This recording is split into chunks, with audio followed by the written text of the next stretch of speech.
Yeah, Will, you had 4 sacks tonight, most since Derek Thomas in 1988. What does that mean to you? It means a lot. Still haven't accomplished what I wanted to, but I give all the thanks to my coaches and teammates. You know, the preparation was good this week. We were all on the same page, and when we're all on the same page, good things come out of that.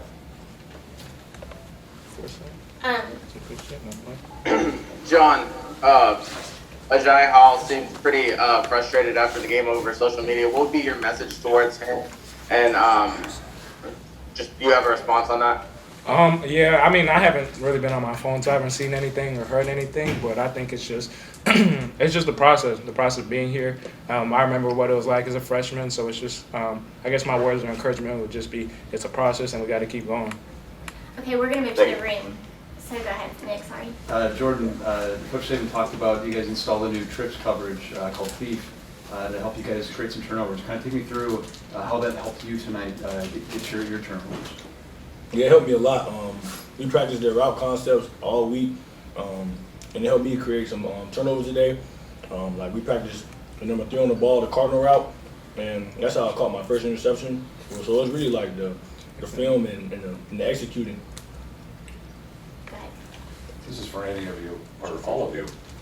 What was different this week in terms of the team's attitude? I think we were all locked in. We were all focused. And I know like, most of my interviews have been saying like football has to be the most important thing. And I think definitely this week football was the most important thing. And we just didn't want that feeling that we felt last week. Yeah, I think to build off that, I think personally it was how everybody showed up to the facility every day to work and only be worried about what we were doing, worried about where our feet was at the time, and getting the most out of every practice, really. Go ahead, Ike. Jordan, you have a name for that dance. And then also, Will, did you ever go up against Scott Lashley or know about him from his previous time at Alabama? I'll go first.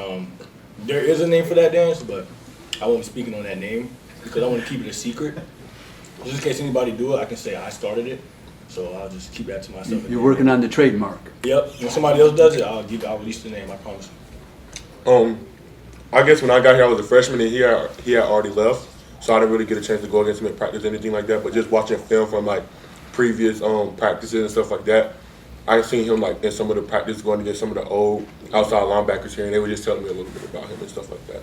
Go ahead, Nick. Bryce, all of your touchdowns tonight, and there were I think, some serious yak after each one. I mean, in terms of getting guys the ball, and I mean, how does their athleticism kind of help just maybe your decision making in terms of getting the ball out so they can take it to the house? Oh, it helps a lot. I mean, we have the guys, as dynamic of guys we have. Really, our job is just to get them the ball and try to get them the ball in a place where they can, they can run and be special after. And we saw that a lot tonight. Like you said, I think all of them came from really great yards after catch.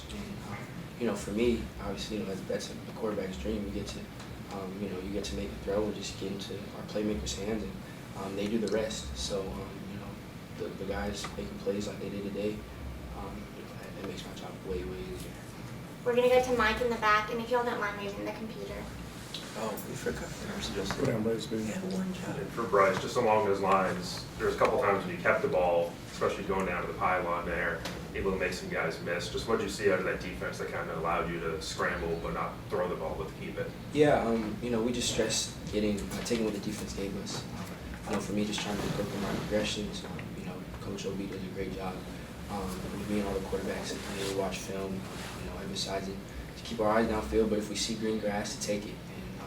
And, for me, today that was just what they gave us on those given plays. So for me, really our whole offensive mindset is just to take what the defense gives us, and that just happened to be those plays today.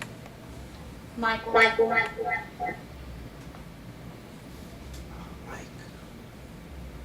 Yeah, for Will, again, and Jordan, on the pass rush, you guys seemed like you were very active all night tonight on the pass rush. You had Rodgers backpedaling the whole time. What did you see out there? How did it feel just in that pass rush moment?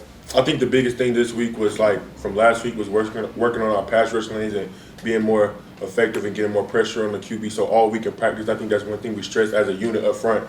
And that's going back to the interviews this week, I was telling you guys that's one thing that we have to get better at up front, watching film together. And we did that. We watched film together. We seen how we can affect the quarterback. We seen how we can get back there. And like I said, we were all on the same page and we all gelled. And everybody created value for themselves. Yeah, like he said, I give all props to the D-line and the outside linebackers for creating pressure, which allowed us to create turnovers and interceptions tonight. So I give them all the props tonight. Tony. I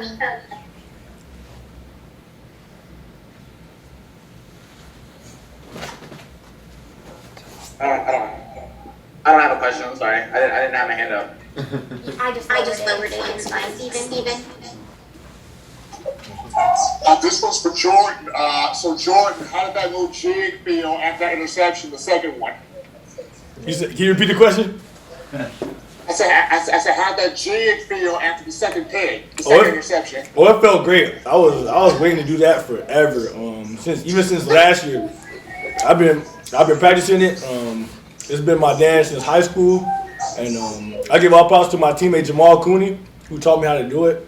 Well, he's currently at Dartmouth, so I was waiting. It was a great sight, man. We've got time for one more. If anyone has one from the room, go ahead, AP. Bryce, I was going to ask, and all of you, how did the cowbells affect you, if they did at all? Yeah, I mean, it was a loud crowd, but we stress that a lot of not letting external factors dictate us and making sure that we keep everything internal. So for us, we just categorized and filed it as an external factor, and we know we're gonna see that. We've seen in the past, we're gonna see stuff, whatever it may be in the future. So we have to make sure that's always been our focus, is control what we can control and making sure that we block out all external factors.